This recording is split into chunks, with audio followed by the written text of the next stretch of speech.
Ariel tidak bisa membayangkan apa yang sebenarnya terjadi pada adiknya semalam.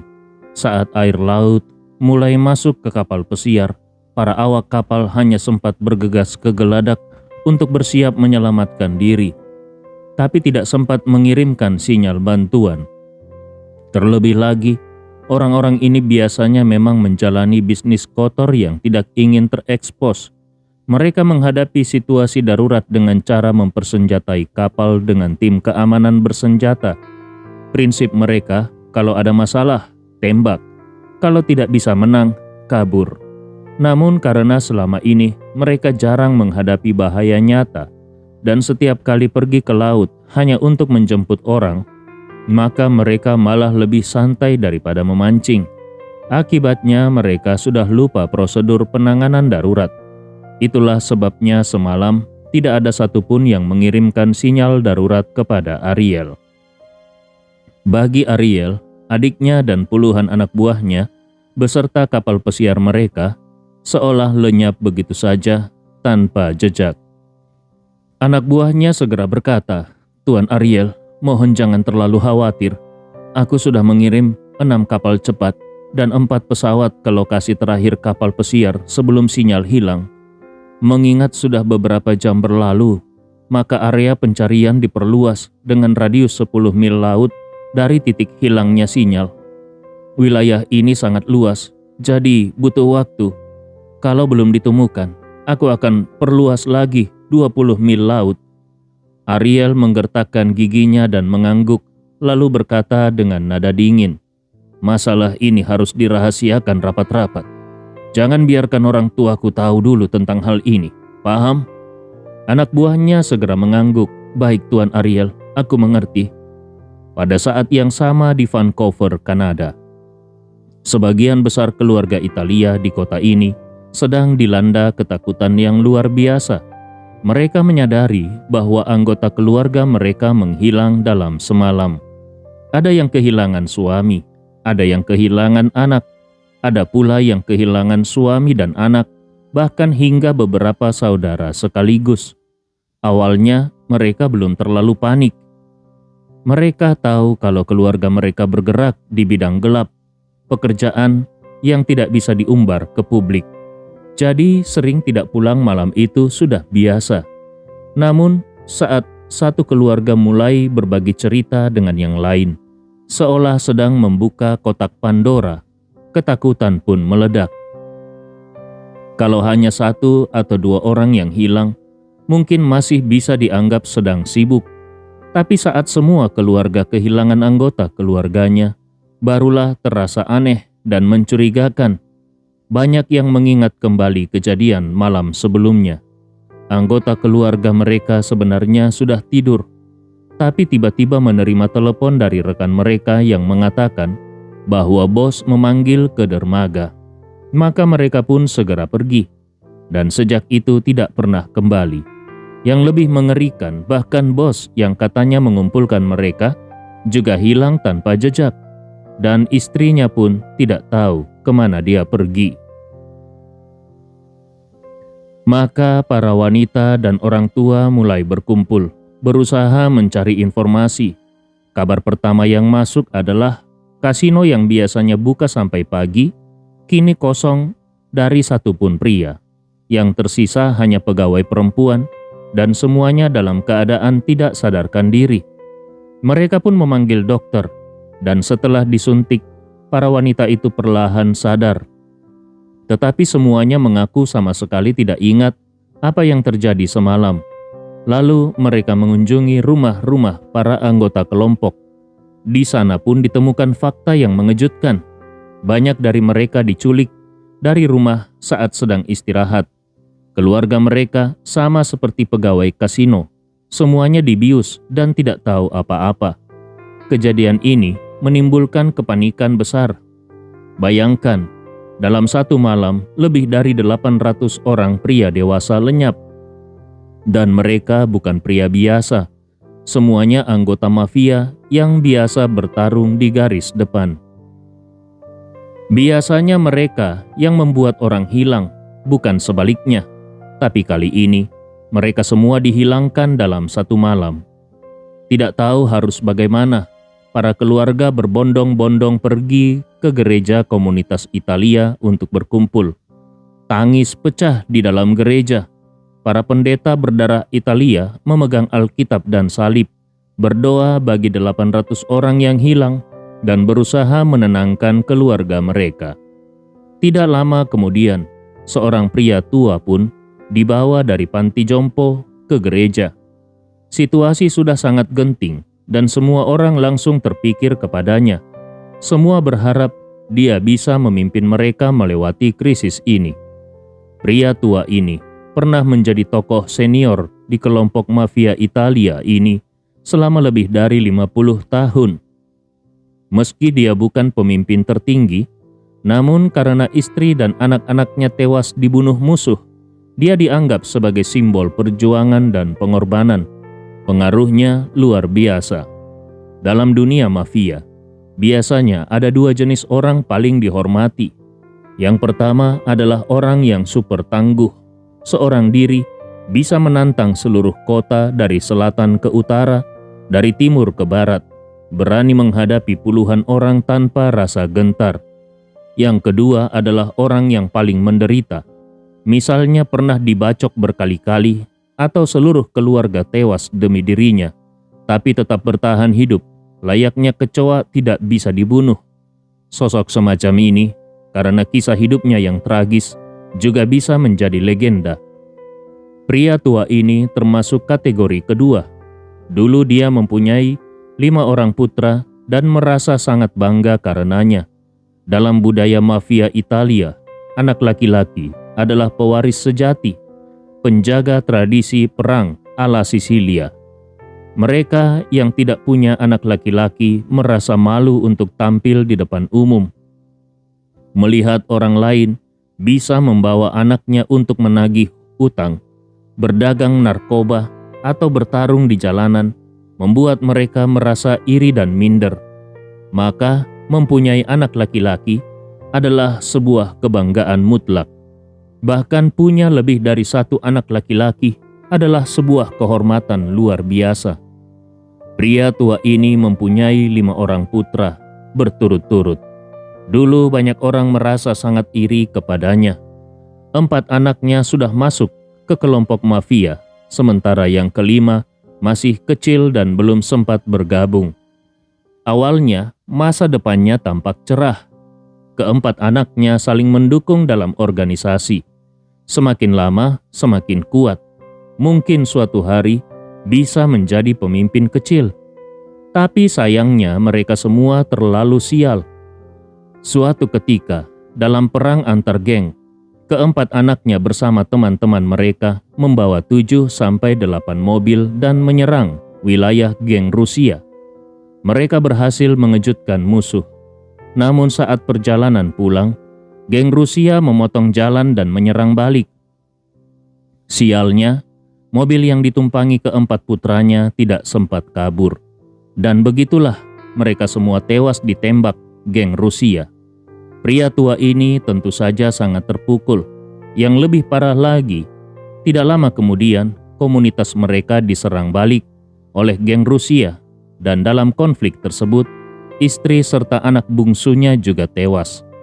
Sejak saat itu, dia menjadi simbol pengorbanan paling besar di kelompok mafia ini. Dalam pandangan para anggota mafia lain, keluarganya adalah keluarga pahlawan yang gugur seluruhnya. Karena itu, mereka memanggilnya Don Tua Rian. Padahal nama aslinya bukan Rian. Mereka menyebutnya begitu sebagai penghormatan terhadap film perang klasik Amerika Saving Private Ryan. Dalam film itu, keluarga Ryan mengirim 4 putra ke medan perang dan 3 diantaranya gugur. Pemerintah Amerika Serikat kemudian memutuskan untuk menyelamatkan anak terakhir bagaimanapun caranya. Sedangkan di kehidupan nyata, Don tua ini kehilangan kelima putranya sekaligus. Maka bagi para mafia ini, Don tua Ryan bahkan lebih tragis dan heroik daripada Ryan di film. Inilah asal-usul nama panggilannya. Saat ini, Don tua Ryan duduk di atas kursi roda dan didorong masuk ke gereja. Begitu dia muncul, semua orang langsung berdiri memberi hormat.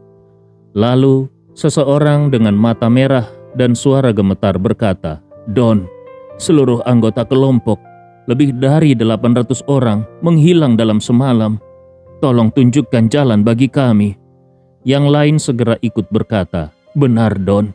Lihatlah para orang tua, wanita dan anak-anak di sini. Tolong bantu mereka." Don tua itu berbicara dengan suara bergetar. Aku sudah puluhan tahun mengabdi untuk kelompok ini, tapi belum pernah melihat kejadian seaneh ini. Benarkah semua orang hilang?" Seseorang menangis. "Benar, kami sudah menghitung.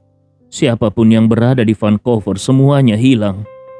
Don tua itu berkata lirih, Aku sungguh tidak bisa membayangkan geng mana di Vancouver yang mempunyai kekuatan sebesar itu." Seseorang tiba-tiba berkata, "Don, aku khawatir anakku mengalami sesuatu. Bagaimana kalau kita lapor polisi saja?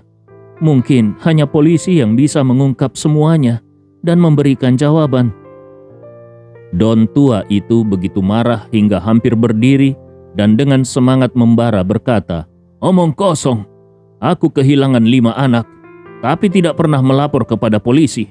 Kau baru kehilangan 1 anak tapi sudah tidak sabar ingin melapor. Tahukah kau dalam dunia mafia, hal yang paling tabu adalah melapor kepada polisi?" Teriakan marah dari Don tua membuat semua orang di dalam gereja terdiam dan merasa takut. Banyak dari mereka tidak mengerti kenapa Don tua begitu sensitif terhadap gagasan untuk melapor kepada polisi. Salah satu wanita yang menangis pun memberanikan diri bertanya, "Don, dalam keadaan seperti ini, selain melapor ke polisi, apa lagi yang bisa kita lakukan?"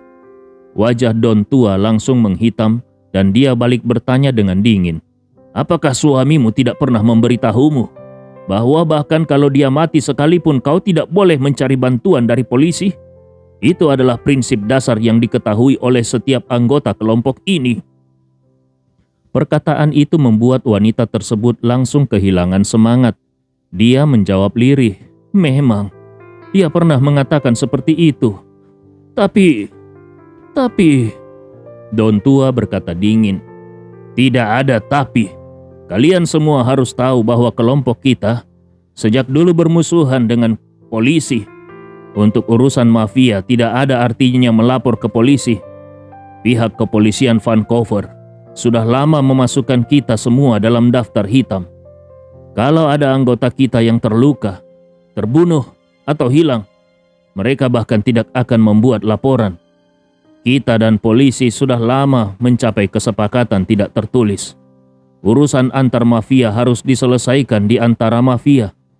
Kalian semua tahu bahwa kalau ada anggota kita yang dibunuh di jalanan saat menjual narkoba, kita tidak akan pernah melapor ke polisi.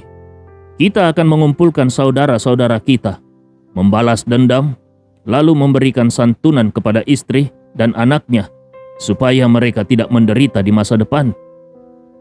Kemudian dia menatap seluruh hadirin dan bertanya dengan nada dingin, "Kalau memang suami, anak, atau saudara laki-laki kalian sudah dibunuh orang, apakah kalian ingin keadilan ditegakkan oleh polisi?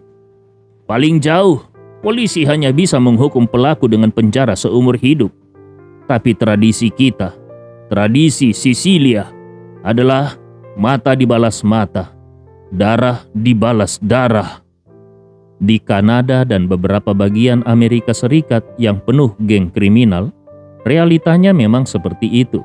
Polisi dan kelompok mafia seringkali mencapai kesepakatan diam-diam.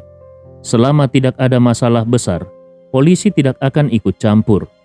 Karena kalau polisi ikut campur, keseimbangan antar geng bisa terganggu. Dan itu akan memicu protes dari geng-geng lain sehingga membuat polisi lebih sulit menjaga stabilitas. Apalagi dalam budaya mafia, menggunakan polisi untuk menyelesaikan masalah adalah hal yang paling dibenci. Karena sebagai anggota mafia harus menjunjung tinggi solidaritas anti polisi, maka siapapun yang melapor ke polisi dianggap mengkhianati kode etik. dan akan diusir dari lingkaran mafia selamanya. Don tua Ryan, meskipun sudah pensiun dari dunia hitam, tetap memegang teguh prinsip mafia. Bahkan kematian kelima anaknya pun tidak membuatnya melanggar prinsip itu. Tentu saja kali ini dia juga tidak akan membiarkan siapapun melanggarnya. Maka dia berkata dengan nada tidak terbantahkan, "Kita harus sabar menunggu. Tunggu mereka kembali atau tunggu atasan mereka muncul." Semua orang menatap Don tua Ryan. Mereka bingung dengan maksud dari atasan yang dia sebutkan. Don tua pun berkata, "Kali ini kita kehilangan lebih dari 800 orang dalam semalam. Kalau mereka memang mengalami kecelakaan, pasti karena menyinggung orang besar. Tapi dari yang aku tahu, bisnis utama kelompok ini tidak akan sampai menyinggung orang sebesar itu. Jadi aku sangat yakin kalau mereka mengalami ini karena sedang mengerjakan urusan milik atasannya. Dan sekarang, atasan mereka belum muncul dan belum memberi pernyataan. Kalau kalian sekarang melapor polisi, tidak akan ada yang memberikan uang santunan sepeser pun. Tapi kalau kalian tidak melapor, atasan mereka pasti akan memberi kalian penjelasan yang pantas. Walaupun nanti pelaku sebenarnya tidak bisa ditemukan, setidaknya mereka tidak akan membiarkan anggota kita mati sia-sia. Kalian harus mengerti itu." Perkataan ini membuat semua orang tersadar dan sepakat. Memang melapor ke polisi terdengar mudah, tapi kalau anggota keluarga mereka benar-benar sudah tewas, apa yang bisa polisi berikan selain kepastian penyebab kematian? Polisi tidak akan peduli bagaimana nasib keluarga korban ke depan. Banyak dari para wanita dan orang tua ini tidak punya kemampuan untuk mencari nafkah sendiri. Kalau mereka tidak mendapat santunan, hidup mereka akan langsung jatuh ke jurang kemiskinan.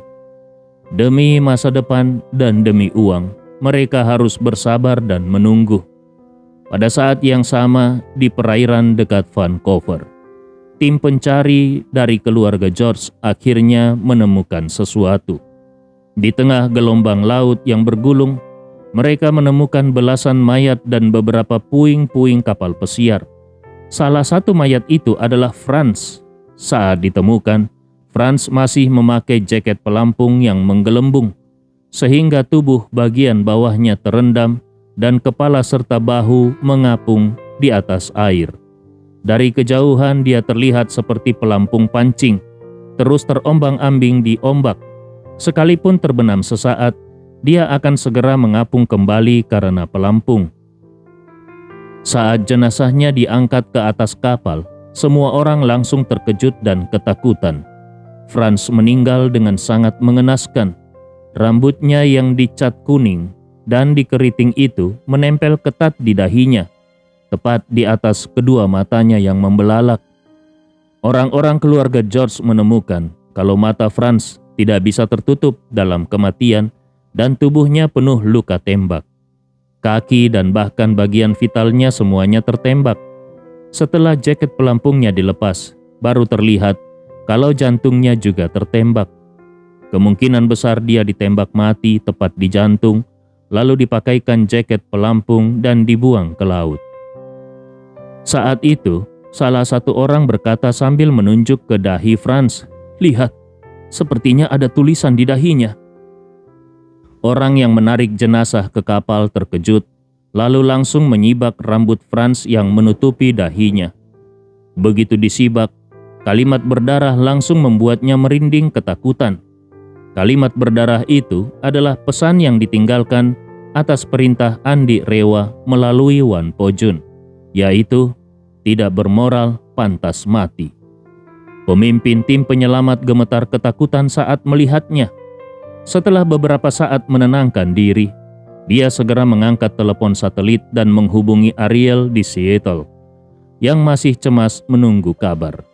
Sebelumnya Ariel sudah memerintahkan, apapun yang ditemukan harus langsung dilaporkan kepadanya. Telepon langsung tersambung. Ariel mengangkatnya dan berkata, "Siapa ini?" Sang pemimpin menjawab hormat, Tuan Muda. Aku Baskara, kepala tim pencari. Kami baru saja menemukan sesuatu. Ariel langsung tegang, napasnya memburu dan suaranya menjadi tidak sabar. Apa yang kalian temukan? Cepat katakan.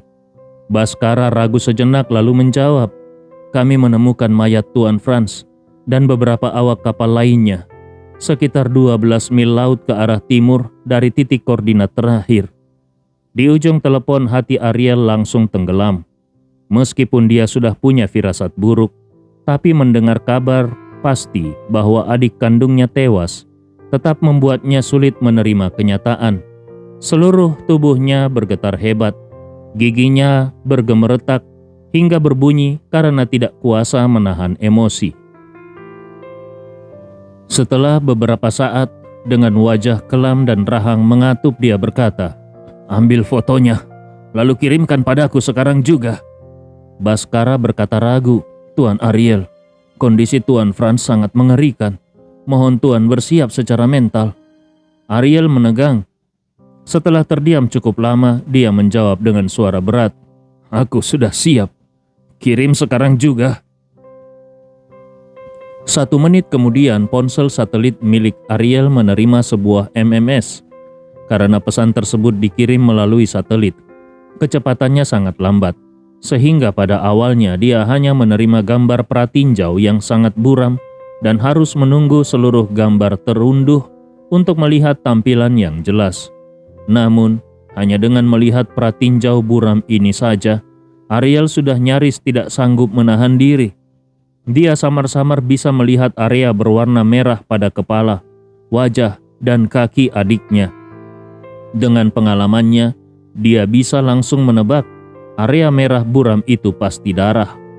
Dia terus-menerus mencoba membina mentalnya sendiri, berharap bisa siap menghadapi kenyataan dan tidak terlalu terguncang saat melihat gambar yang sebenarnya. Namun ketika gambar berkualitas tinggi benar-benar muncul, Ariel langsung gemetar hebat dari ujung kepala hingga kaki. Ponselnya nyaris terlepas dari tangannya yang gemetar. Kedua kakinya kehilangan kekuatan dalam sekejap dan tubuhnya langsung ambruk ke belakang. Untungnya asisten dan beberapa bawahannya segera maju dan menopangnya sehingga dia tidak jatuh ke lantai. Saat memegang tubuhnya, mereka semua sadar kalau tubuh Ariel sudah sangat gemetar. Untungnya ponselnya terjatuh ke atas karpet wall Afghanistan super mewah buatan tangan, sehingga tidak rusak. Asisten secara refleks melirik ke ponsel dan gambar yang muncul di layar membuatnya seketika merinding sambil berteriak panik. Tidak salah lagi, wajah Franz dalam foto itu benar-benar terlalu mengenaskan. Asisten ini sudah bertahun-tahun mengikuti Ariel dan sudah melihat berbagai kekejaman. Namun baru kali ini dia melihat seseorang yang diukir tulisan dengan pisau di keningnya. Dan yang lebih mengerikan, korban itu adalah putra ketiga dari keluarga George. Seseorang yang sombong dan angkuh, anak emas keluarga, dan usianya baru 20-an tahun. Bahkan Ariel sendiri sangat menyayangi adiknya ini. Namun kini si bungsu yang disayang itu mati dengan mengenaskan. Dampak psikologisnya terlalu besar. Ini seperti melihat gelandangan mengais sampah di jalan, namun ternyata gelandangan itu adalah anak konglomerat pewaris triliunan kekayaan keluarga. Tentu saja itu akan langsung menjadi berita utama dunia. Pada saat ini, Ariel hampir sepenuhnya hancur. Dia berteriak histeris, "Ini tidak benar! Ini tidak benar! Franz tidak mungkin mati dengan cara seperti ini! Itu bukan dia! Itu pasti bukan dia!"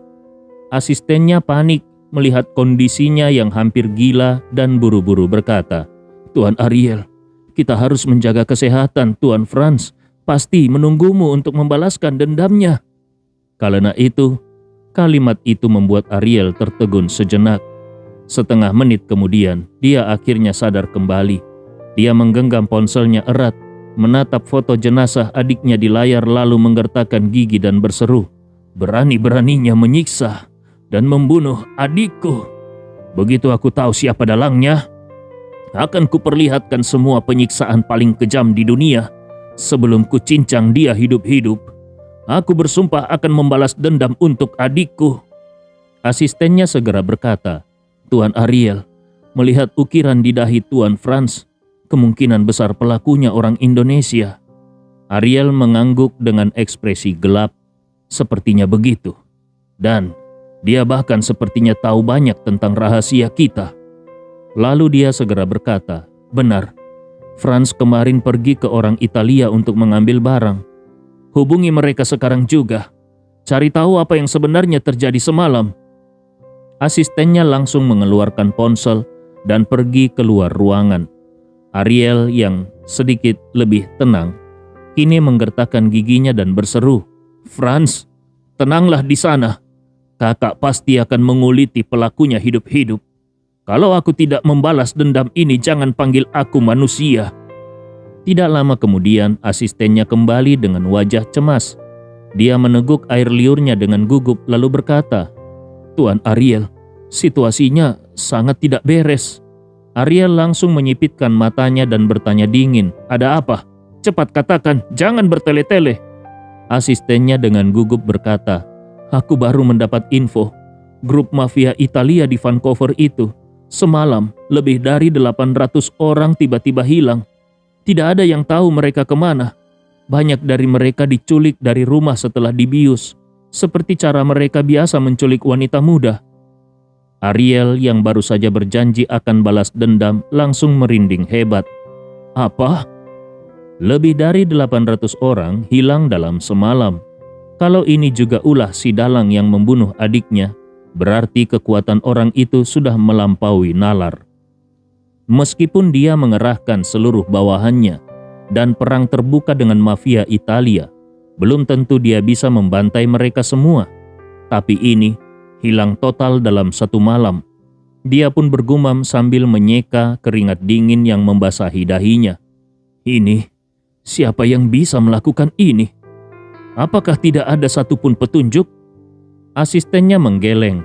"Sekarang, keluarga-keluarga mereka sedang berkumpul di gereja. Grup mafia itu hampir seluruhnya lenyap. Yang tersisa hanya anak-anak, wanita, dan lansia." Kemudian asistennya menambahkan, "Kabarnya, seorang tetua terhormat dari mereka mengatakan kalau sekarang ribuan anggota keluarga sangat panik dan mereka berencana melapor ke polisi." Mata Ariel langsung berkunang-kunang dan dia berteriak keras, "Melapor ke polisi? Jangan sampai mereka melapor ke polisi." Dia sangat tahu hilangnya 800 orang dalam semalam.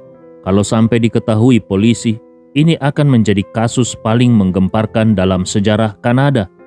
Begitu media tahu, kasus ini pasti akan menjadi berita utama dunia.